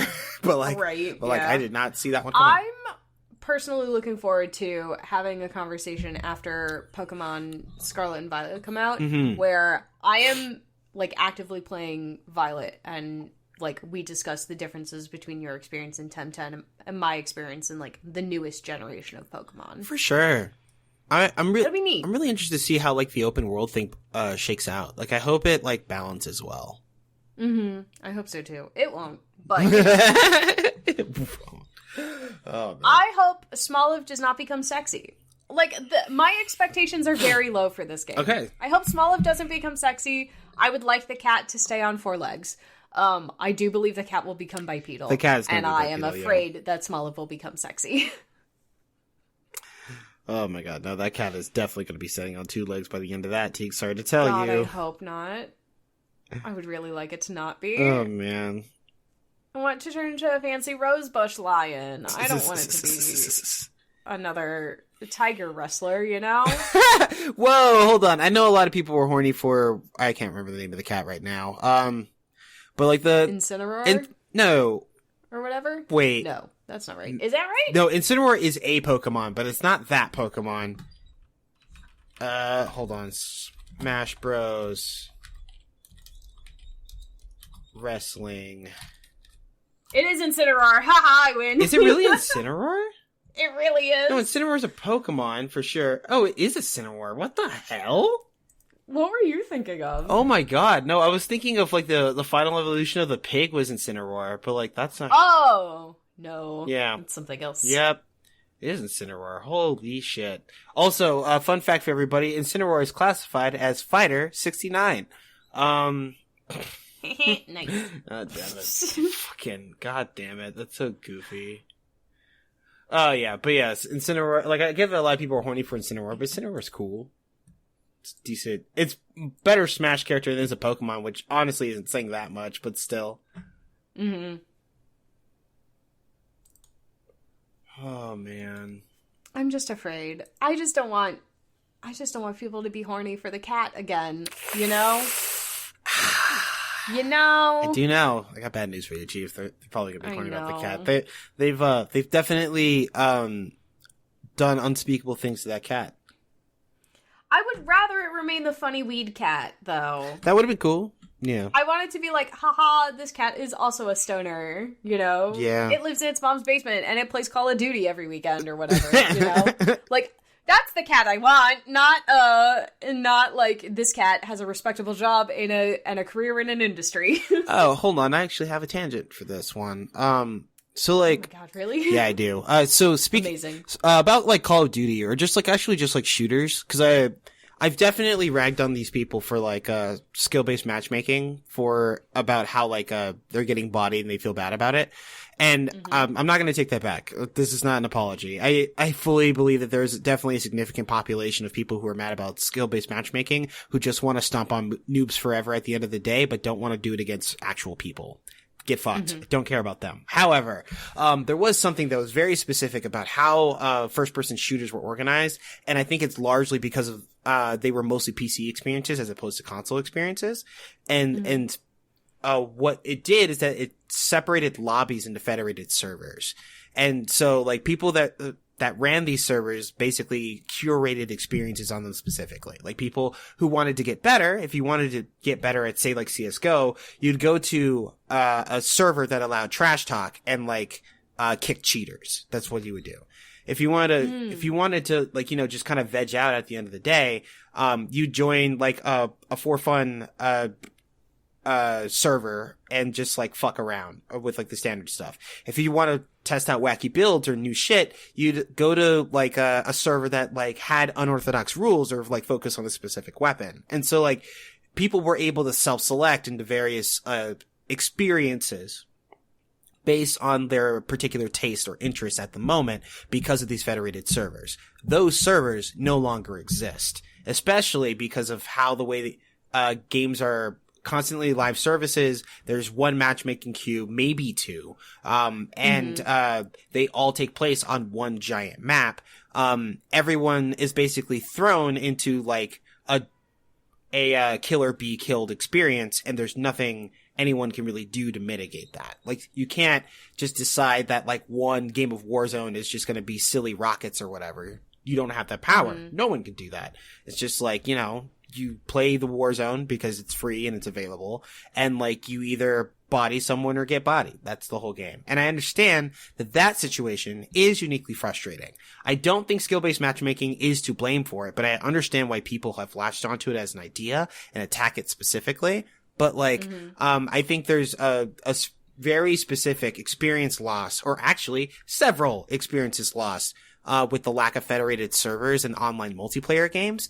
And I don't know how to translate them to a console experience unless they're intentionally curated by the designers, which is something that some of them should honestly look at. But I do understand that particular issue.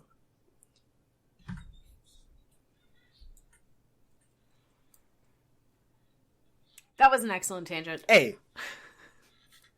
But yeah. No, well articulated. Okay, so, that's all our games. I have a little bit of news, so we don't get in trouble. A little bit of news? Yeah, so we don't get fined.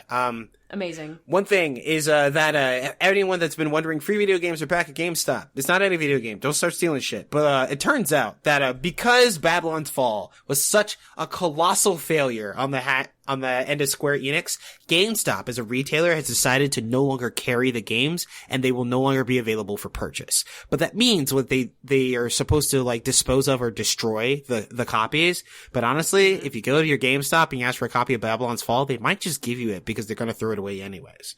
I don't recommend playing the game. It is still very bad, honestly. But if you want a free video game, or if you're a historian that wants to try to preserve it, maybe pick one up. Just throwing that out see there. If you can talk to your local GameStop.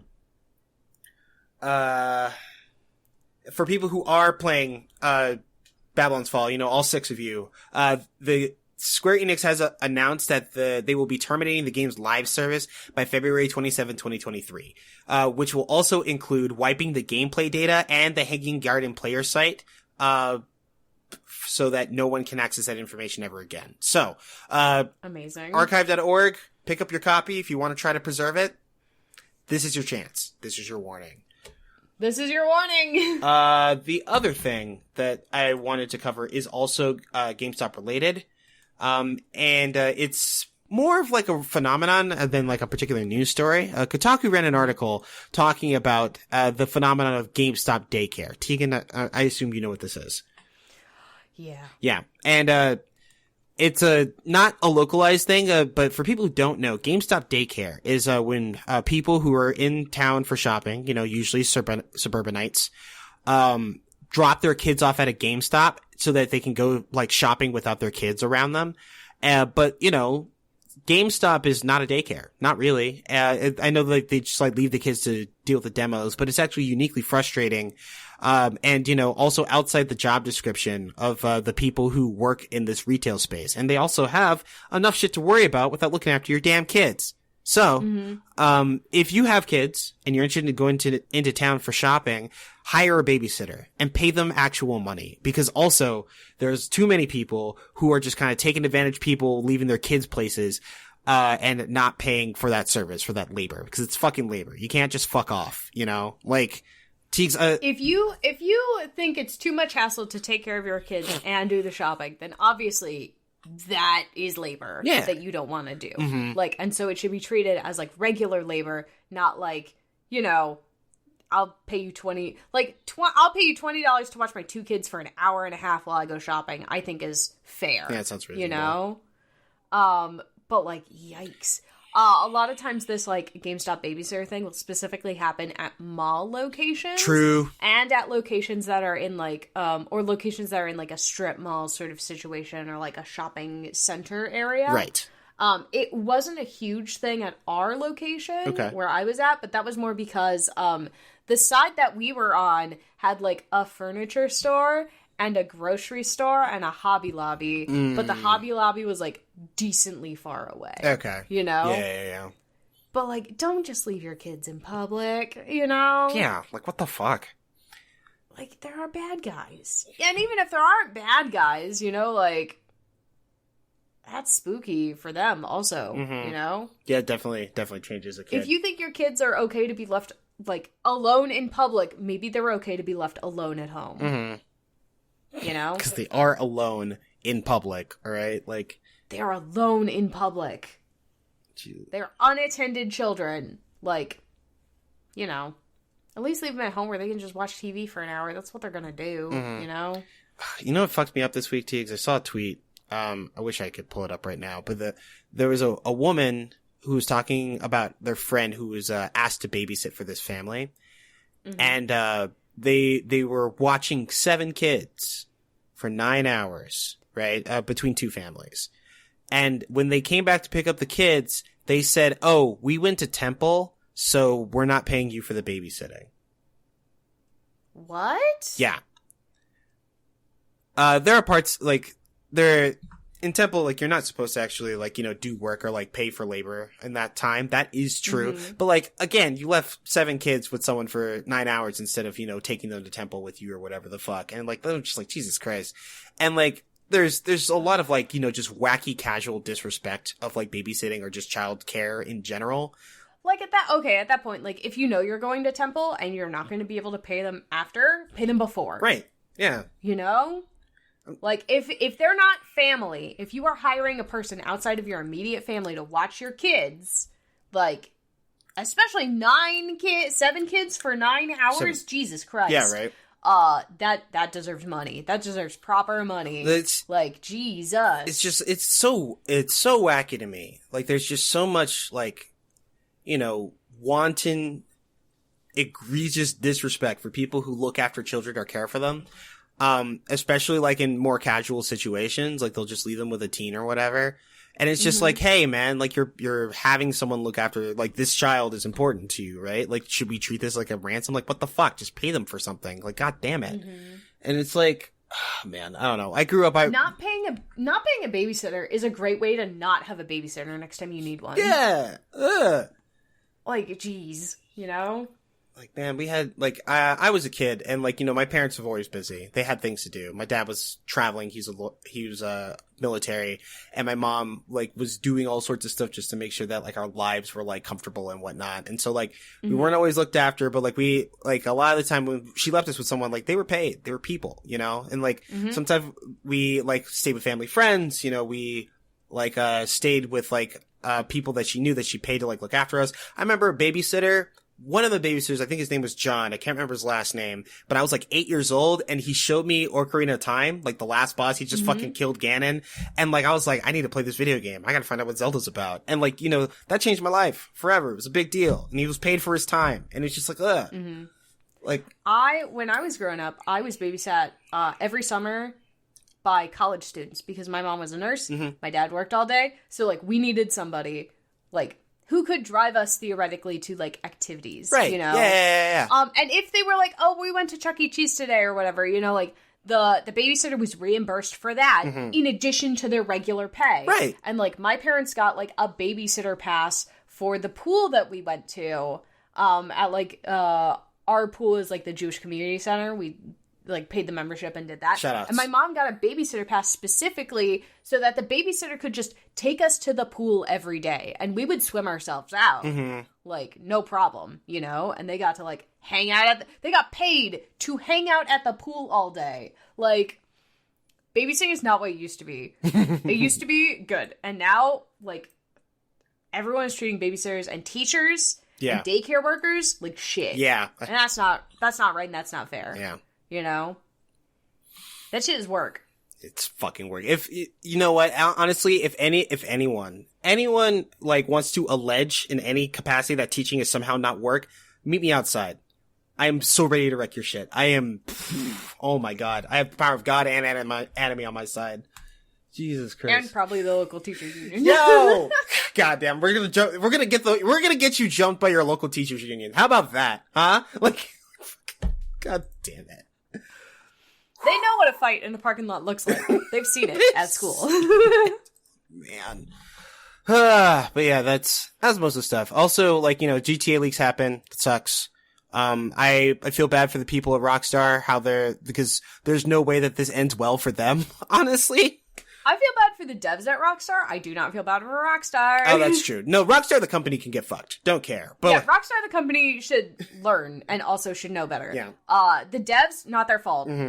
I feel bad for them. You know, they a lot of times don't have a lot of control over what the corporation says they can and cannot make. True. So, rip the guy that got spearfished. There are some reports of a hacker that was arrested in London earlier this week. But it hasn't been confirmed if they've been connected with the GTA leak specifically. There's also like a leak that happened with Uber that like happened around the same time that may have some overlap. So, you know, if we have more complete information, we'll definitely bring that to you. But, you know, I didn't want to make it a full news story. Yeah, at time of recording, we don't have enough information to be like, this is what happened. Haha. But yeah, I think that's about it. You want to do anything else, Deeks? No, I think that's the show. Okay. At time of posting, which should be beginning of October, happy spooky month.